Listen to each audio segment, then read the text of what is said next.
In today's video, I'm going to teach you how to efficiently create and submit a new expense report. We'll walk through each step to ensure you're comfortable and confident in managing your financial records. Let's dive right in. We begin by creating a new, empty report. So, on your device, head to the bottom of your screen and find that green plus Create button. Give it a tap.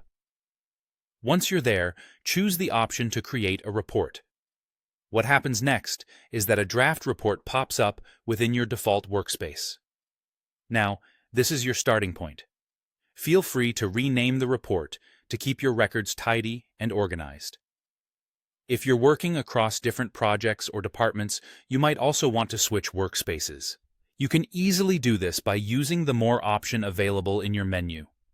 Now that we've set up a draft report, it's time to add some expenses. Look for the section inside your draft report where you can tap Add Expense. As you do that, you'll face a couple of options.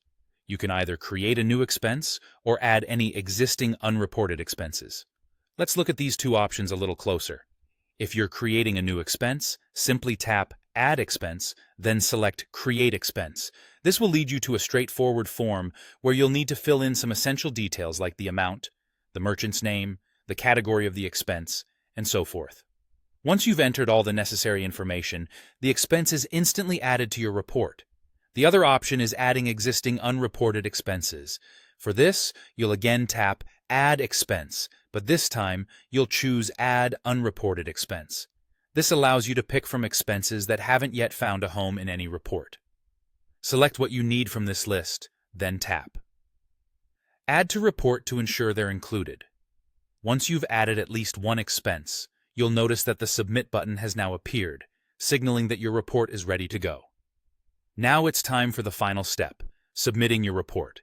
With all your expenses in place, make your way to the Submit button and give it a tap. This sends your completed report off for approval. Once everything's successfully submitted, you'll see a handy confirmation message pop up, assuring you that your report has been sent on its way. And there you have it. You've just created and submitted a complete expense report. By following these straightforward steps, managing your financial reporting becomes a breeze. I hope you found this guide helpful and that it makes your future reporting a lot smoother. Thanks for watching, and see you next time.